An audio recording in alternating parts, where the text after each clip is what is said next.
Buenos días, gracias por acompañarnos en este diálogo libre de este mes de marzo, con el que arrancamos el mes de marzo. Tenemos dos invitados hoy que nos van a explicar un concepto que ha creado algunas interrogantes y es un poquito complicado. Está el señor Sigmund Freud, director de la Dirección General de Alianzas Público-Privadas, y le acompaña Eliardo Cairo, subdirector técnico de la Dirección General de Alianzas Público-Privadas. Estará acompañándome en la entrevista la editora de Economía de Diario Libre, Sugelis Tejero. Buenos días. Buenos días, doña Inés. Buenos días, Sugelis. Gracias por aceptar nuestra invitación. No, a ustedes, gracias por invitarnos. Es un tema bastante importante, ¿no?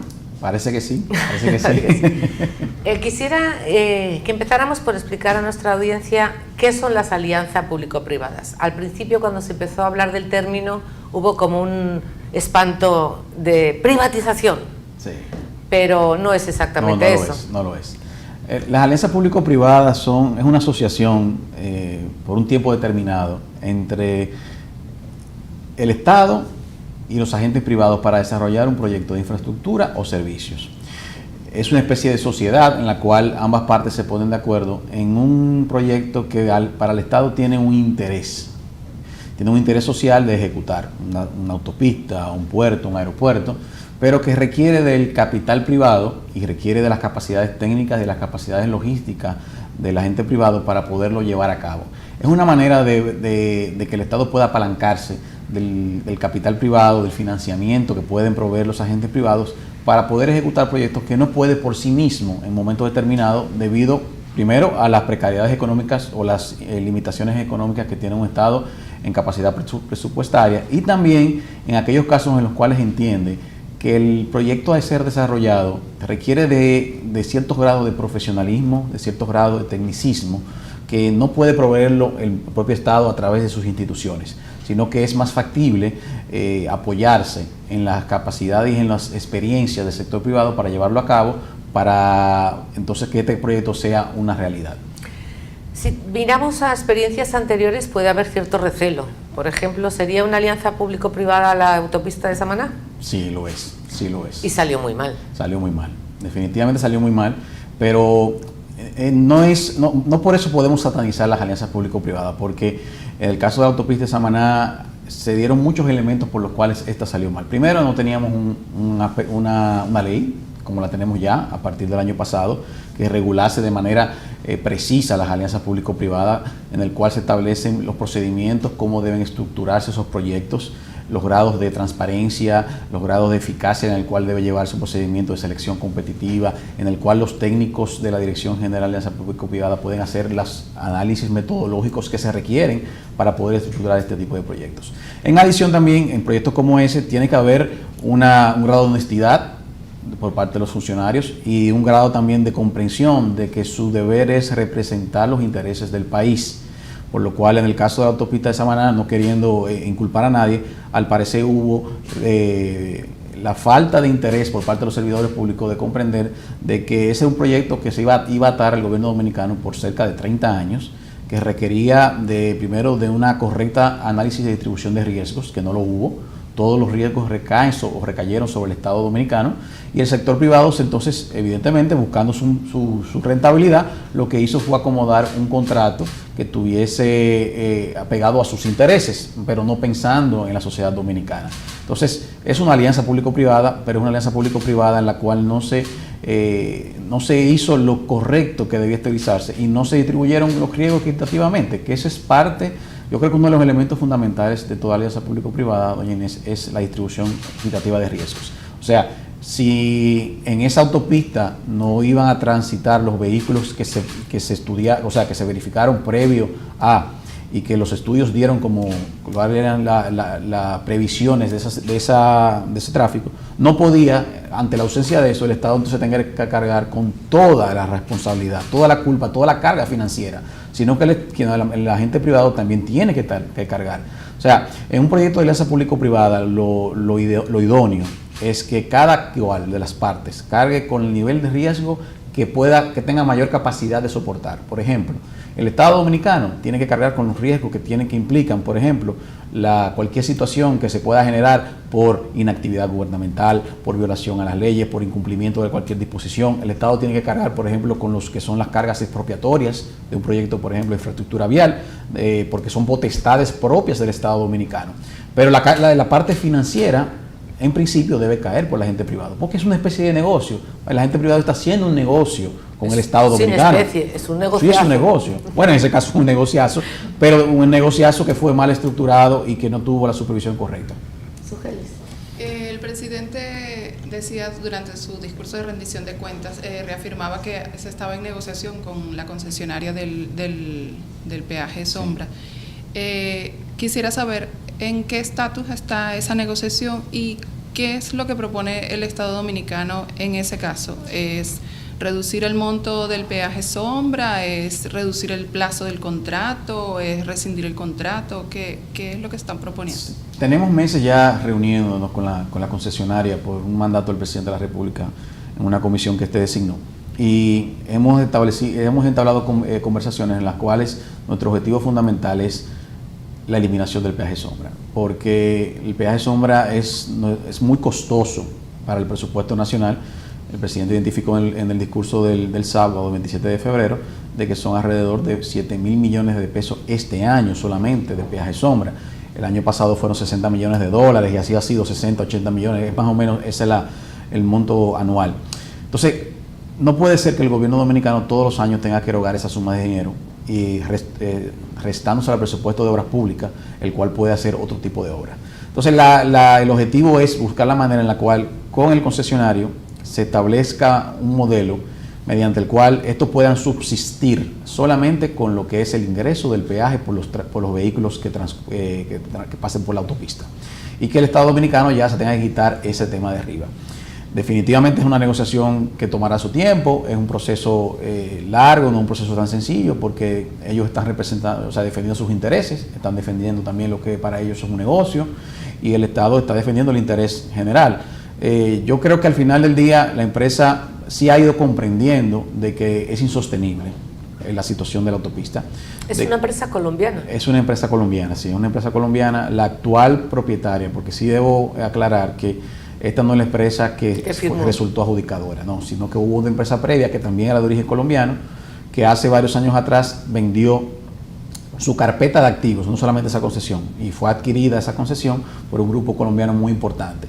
Y es por lo cual que nosotros entendemos que el interlocutor que tenemos en estos momentos es una empresa que tiene conciencia de que este proyecto le va a hacer daño, no solamente le hace daño al país, sino también le hace daño a ella misma reputacionalmente, porque en ninguna parte del mundo que nosotros analicemos ese contrato puede sostenerse por sí mismo. Es un contrato el cual exige que todos los años nosotros tengamos que pagar lo que es la operación y mantenimiento de la autopista, lo que es el pago del financiamiento que tomó la empresa privada, y también garantizarle una rentabilidad de cerca de un 19% en dólares a la empresa. Entonces, ¿qué ocurre con eso? Que al Estado tener que garantizarle eso todos los años y pagarle esa suma de dinero, el concesionario no tiene ningún interés, no pone el mayor interés para que la autopista sea rentable por sí mismo. No busca la manera de cómo generar mayor tránsito, porque todo está garantizado por fondos del Estado. Entonces, esto no existe el más mínimo riesgo por parte del agente privado, por lo cual lo que vamos a tener hasta el 2038, que es cuando vence la concesión, una situación en la cual si permitimos que llegue bajo estas condiciones, habremos pagado la autopista alrededor de 6 veces. 6 veces, entonces es una suma. En su discurso el presidente enumeró muchas obras, desde presas, carreteras, de todo tipo, desarrollos turísticos. ¿Cuáles de estos proyectos se van a desarrollar con el esquema de alianza público-privada? Bueno, hay varios proyectos que ya estamos trabajando bajo el esquema de alianza público-privada. Por ejemplo, el caso de Pedernales, que es turístico, el puerto de Manzanillo, la autopista del Ámbar, que el presidente también mencionó en 2 ocasiones en su discurso. El presidente mencionó también el proyecto de Parqueate RD, que también va a ser ejecutado a través del modelo de alianza público-privada. La solución del transporte de la ciudad de Santo Domingo, que el presidente también anunció formalmente en su discurso el 27 de febrero, que es con la solución en principio que estamos previendo de un tren ligero para solucionar parte del tránsito en la ciudad de Santo Domingo. Esos son los principales proyectos que serán realizados bajo APP. Hay otros de los proyectos que él anunció que serán bajo obra pública tradicional. Sin embargo, estos 5 no son limitativos. Hay otros proyectos que también están en fase de estructuración. Hay otros proyectos que vienen por parte de iniciativas del sector privado, porque la ley permite lo que es la iniciativa privada para depositar ante la dirección. Pero esos proyectos están en fase confidencial, porque es una fase previa a lo que es su aprobación. O sea que yo podría decirle que de más de la mitad de los proyectos que el presidente anunció en su discurso 27 van a ser ejecutados mediante alianza público-privada, por la misma razón de lo que hablábamos ahorita. El gobierno no tiene la capacidad económica en estos momentos de poder ejecutar proyectos que son fundamentales, porque todos esos proyectos que yo le he mencionado son fundamentales para el desarrollo de la República Dominicana. A largo plazo, porque los proyectos de alianza público-privada, bueno, entiendo que la política es una política de más largo aliento. ¿Cuáles son los sectores? El turismo, sin duda, ha quedado en evidencia que es uno de los sectores que quiere promover el Estado, el gobierno. ¿Cuáles serían el resto de los sectores que más se propicia que se haga ese tipo de alianzas y que más le interesa al gobierno? Infraestructura vial, soluciones de transporte, soluciones de movilidad urbana, el tema de la vivienda, aunque la vivienda se está ejecutando a través de la Presidencia de la República. Es el proyecto de vivienda, o sea, de familia feliz, que va a construir alrededor de 60.000 habitaciones, o 60.000 apartamentos o soluciones habitacionales en 4 años. Es una alianza público-privada. Lo que pasa no lo estaremos ejecutando a través de la dirección, sino a través del fideicomiso que se ha creado, que fue el que ejecutó el proyecto One Bosch. O sea que hay también enfocado en ese tema. También el tema eléctrico. Hay proyectos de energía que serán ejecutados a través de APP, principalmente en los aspectos de generación y transmisión eléctrica, que son necesidades, son inversiones que debe hacer el país de hace muchos años y son de las falencias que tenemos nosotros como sector, que también el sector privado ha mostrado mucho interés en apoyar al gobierno en este tipo de proyectos. Y yo te puedo decir que en adición a eso, otros tipos de proyectos como agua, el sector agua, es importante. El presidente anunció, ustedes saben lo que él iba a ser la especie de un acuerdo por el agua que sería anunciado en las próximas semanas, y dentro de ese acuerdo por el agua hay soluciones en algunos puntos que serán a través de APP, o sea, la construcción de acueductos y de soluciones de aguas negras a través de alianza público-privada. ¿Esos proyectos quedan luego bajo administración pública? Al culminar el proceso de alianza público-privada, o sea, el contrato APP, todo vuelve en manos del Estado. Pero mientras se está ejecutando, mientras se desarrolla durante los años que se suscriba, es una sociedad. Es el sector privado y el sector público conjuntamente. Aunque ¿50-50? No necesariamente. Eso dependerá del tipo de aportes que realice cada parte. Se tendrá que hacer una valoración. Por ejemplo, si el Estado no pone capital, muchas veces el Estado no tiene la capacidad para poner un capital en este tipo de proyectos, se valora los aportes que hace el Estado. Si hace un aporte de activos, terrenos, se le da una valoración a eso. Si hace aportes, por ejemplo, en lo que son autorizaciones, licencias, concesiones, eso tiene una valoración, los derechos de explotación de determinado bien.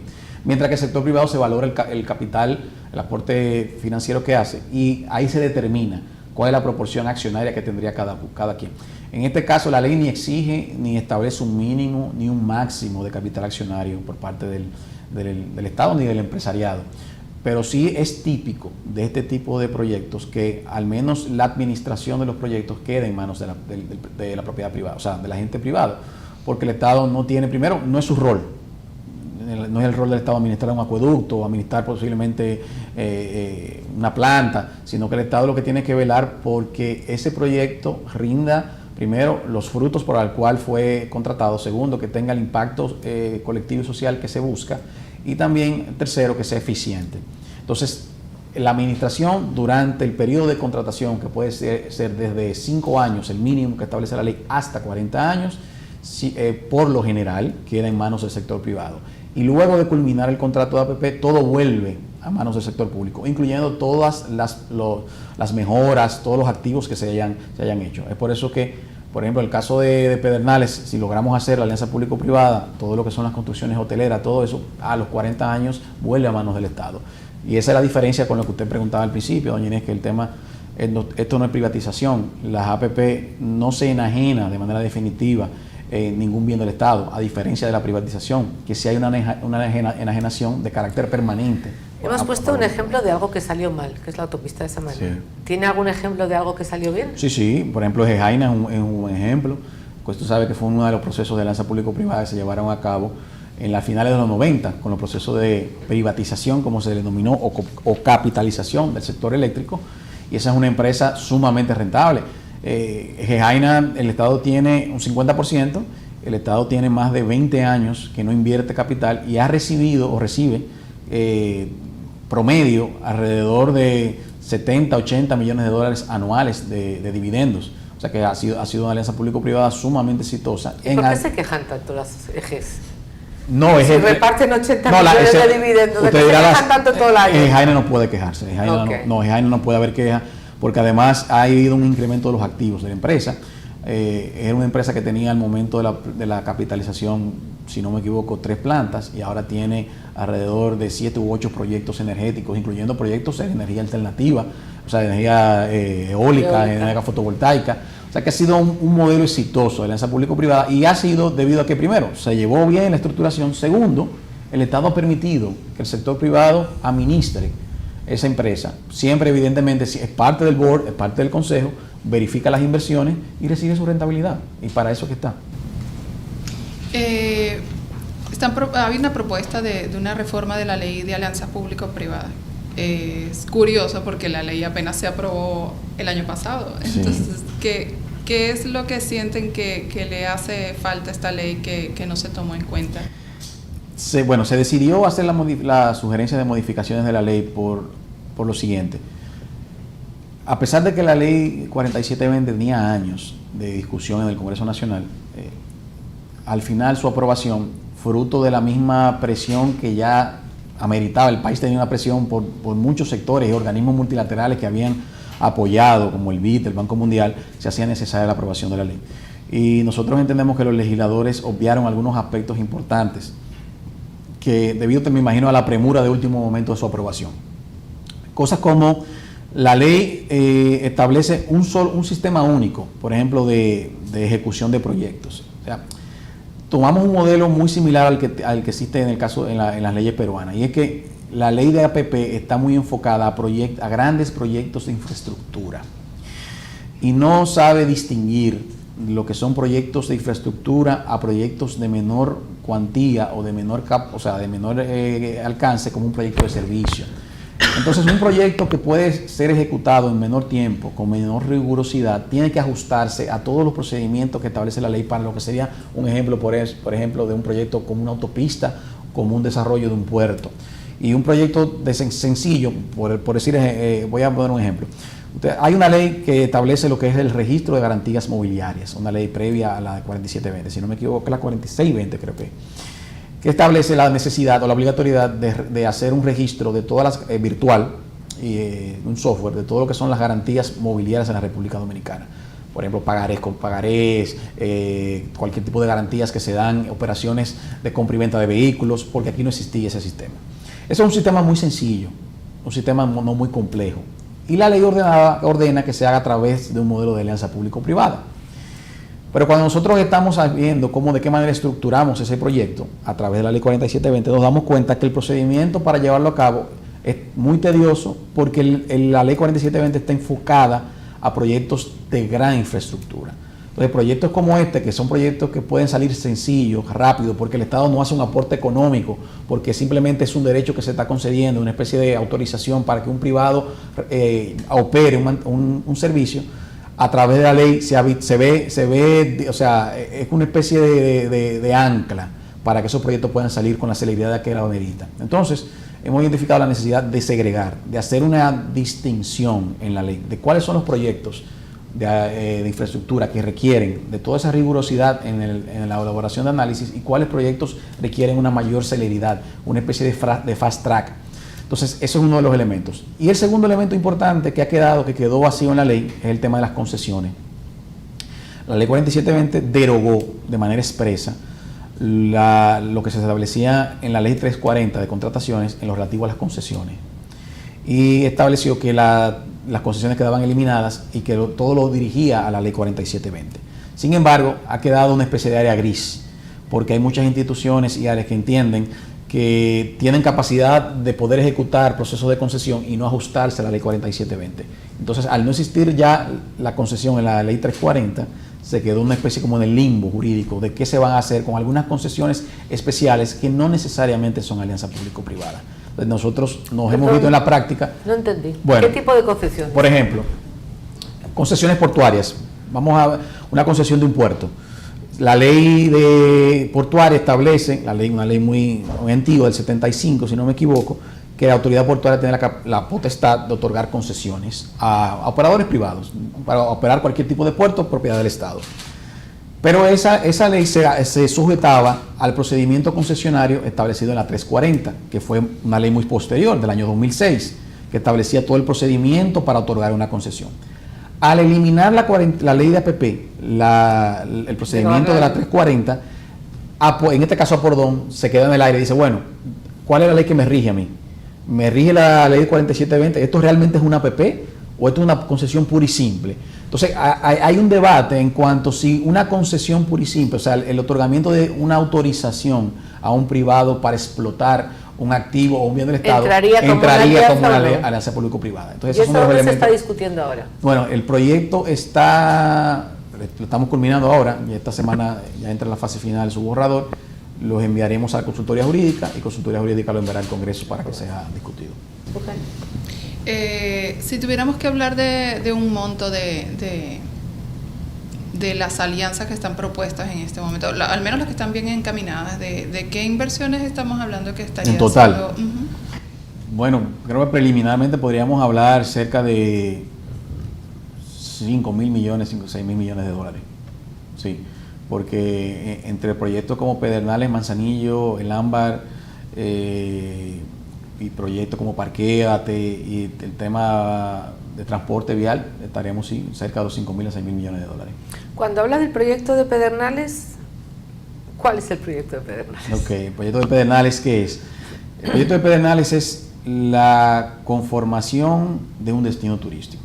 O sea, no estamos hablando de un proyecto, es un destino. Es como que nosotros estuviéramos hace 20 años y nos sentáramos a desarrollar Punta Cana. O nos viéramos, ¿cómo desarrollamos Punta Cana como destino? Es lo mismo que estamos haciendo en Pedernales.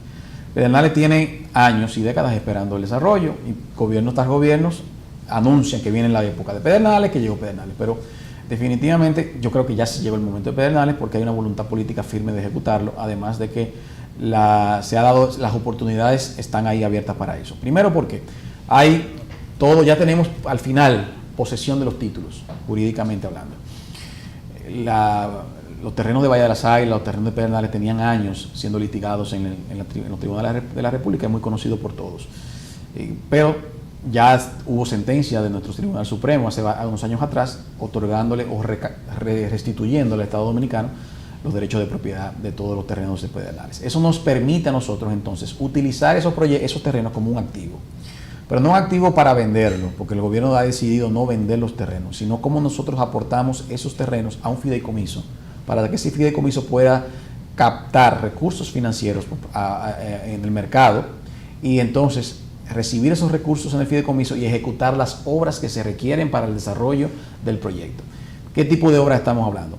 12.000 habitaciones, pero en la primera etapa 3.000 habitaciones. De aquí al 2024 tenemos programado desarrollar 3.000 habitaciones hoteleras. Un aeropuerto internacional, una generación eléctrica a través, o sea, ya es muy probable que sea eólica o fotovoltaica porque tiene que ser acorde con, o sea, dirigida al medio ambiente, ¿verdad? Eco-friendly, por decirlo de una manera. Proyecto de agua, acueducto, tiene que requerir. Y también lo que son un proyecto de viviendas de bajo costo para los empleados de la zona. Eso en adición a todas las obras de infraestructura que tienen que estar alrededor de ese proyecto, como las autopistas, o sea, la carretera, las vías de acceso. Todo eso va a ser ejecutado por el fideicomiso. El fideicomiso que estará integrado por el sector público, pues, en virtud de la valoración que se le dará al aporte de los terrenos, y el sector privado, que es quien invertirá el capital para llevar a cabo ese proyecto. Entonces, el fideicomiso de manera integral y de manera conjunta con un master plan que estamos levantando nosotros en estos momentos, será el que desarrolle ese proyecto conforme el master plan. ¿Quién está haciendo este master plan? La dirección llevó a cabo un proceso de consultoría, o sea, un proceso de licitación para elegir una firma de arquitectos e ingenieros que pudiera realizar el master plan.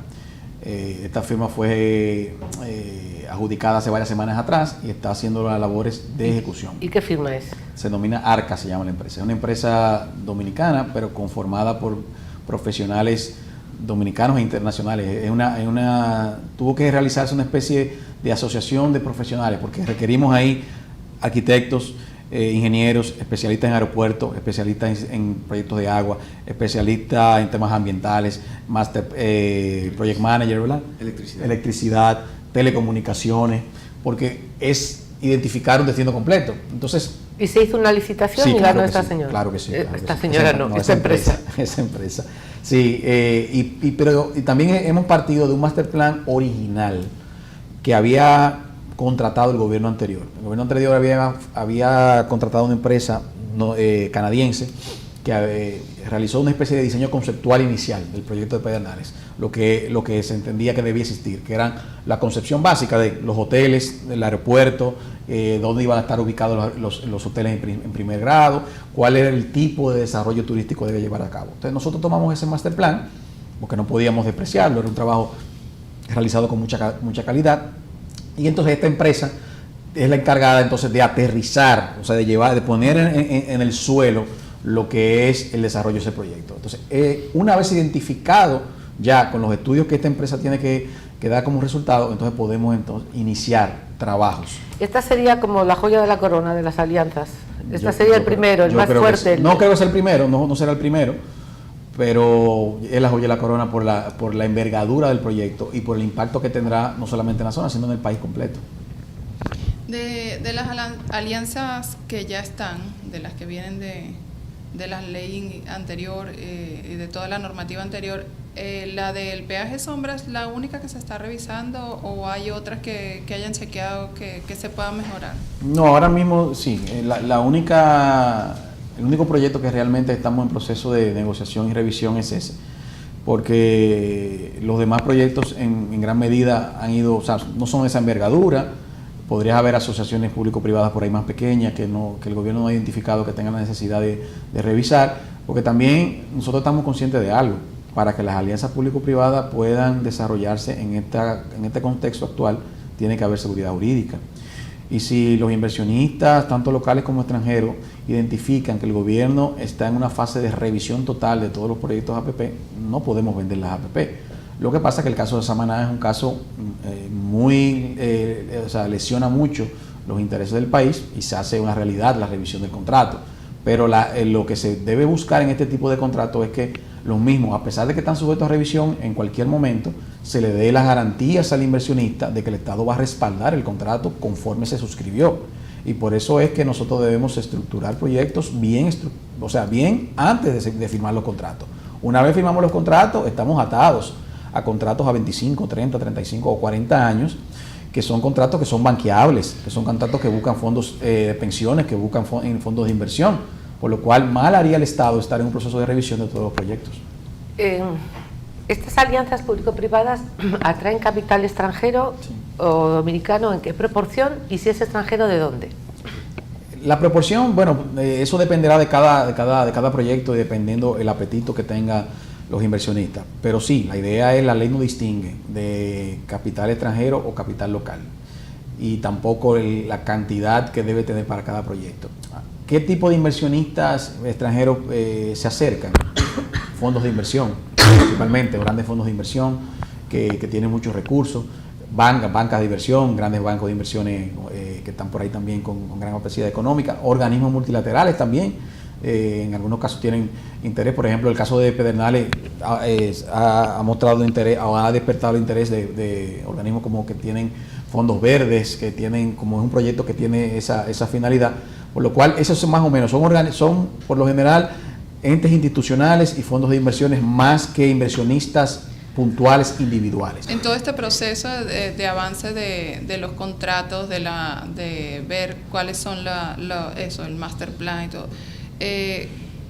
¿hay algunos puntos en los que consideren que la burocracia ha impedido? Estábamos hablando antes de la reforma a nivel de ley que se quiere hacer, pero no sé si han visto otro tipo de quizás no obstáculos, pero sí dificultades que les ha impedido avanzar en los proyectos de alianza público-privada tan rápido como... Estamos en una fase de quisieran. aprendizaje, en el sentido de que no solamente la dirección, sino todas las entidades que forman parte de lo que es poder ejecutar un proyecto de APP.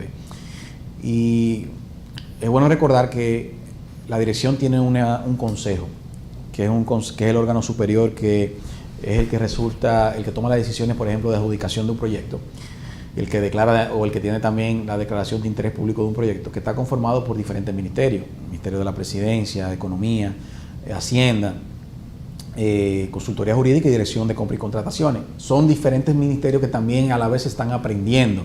Entonces nosotros tenemos una interacción constante con estos ministerios para lo que es la fase de la evaluación y revisión metodológica de los proyectos. Por ejemplo, con el Ministerio de Economía y Planificación y Hacienda tenemos una simbiosis constante. Lo necesitamos para poder analizar los proyectos de manera socioeconómica, de valor por dinero, de riesgos. Entonces, tanto nosotros como dirección como ellos están en una fase de aprendizaje. Y eso quiere decir de que todavía estamos como caminando, aprendiendo sobre la marcha, aprendiendo las lecciones, ver cómo podemos utilizar mejores metodologías. Y en adición también, súmale a esto las instituciones que forman parte o que pueden ser suscriptoras de los contratos, o sea, las autoridades contratantes. Si es una autopista, entra a Obras Públicas; si es un puerto, entra a Pordón; si es un aeropuerto, entra al Departamento Aeroportuario. Y también esas instituciones tienen que ir aprendiendo.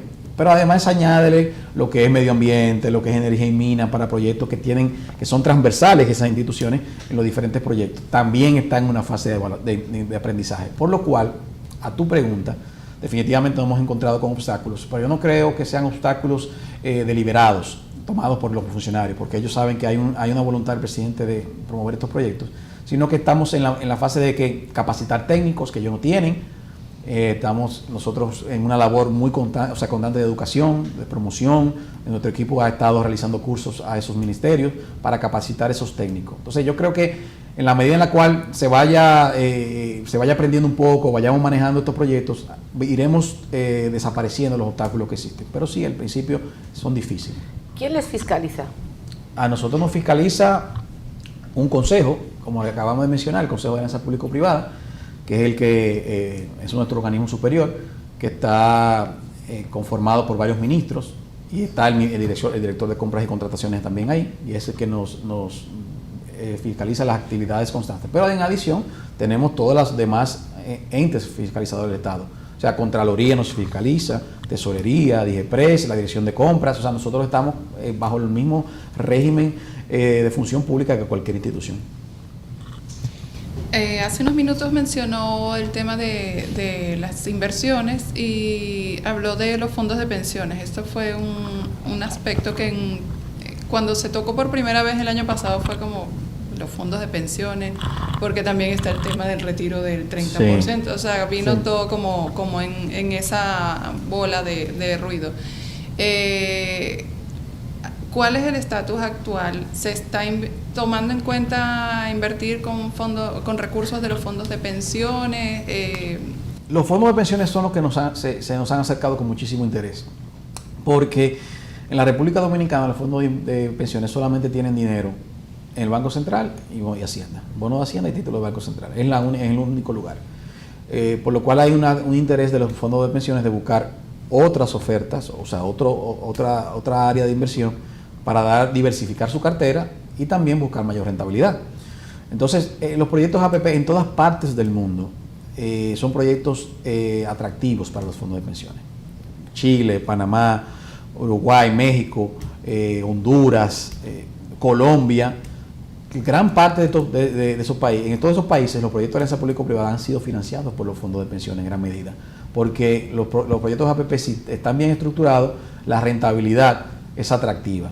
Por lo cual, en República Dominicana, ¿por qué no ser lo mismo? Entonces, han sido los fondos de pensiones que se nos han acercado. Nosotros hemos realizado muchísimas reuniones con ellos y ellos están sumamente ávidos de que salgan estos proyectos para poder destinar sus recursos en esto. Por ejemplo, ¿por qué no invertir en una autopista como la autopista del Ámbar? Si tiene garantizado un tráfico, existe un tráfico histórico que está ahí y es una autopista que a todas luces puede ser rentable. ¿Por qué no invertir ahí sus fondos? Si es un contrato a 25 o 30 años a largo plazo que le da una garantía a los fondos de pensiones de que su rentabilidad está asegurada y garantizada. Entonces, son una fuente de financiamiento y de apalancamiento fundamental para todos los proyectos APP. Pues muchísimas gracias, señor director de Alianzas Público-Privadas. Muchas gracias, señor director. Y hasta una próxima encuentro. Tienen a su disposición el Diario Libre. No, gracias a ustedes por la invitación, de verdad. Gracias a todos por seguirnos.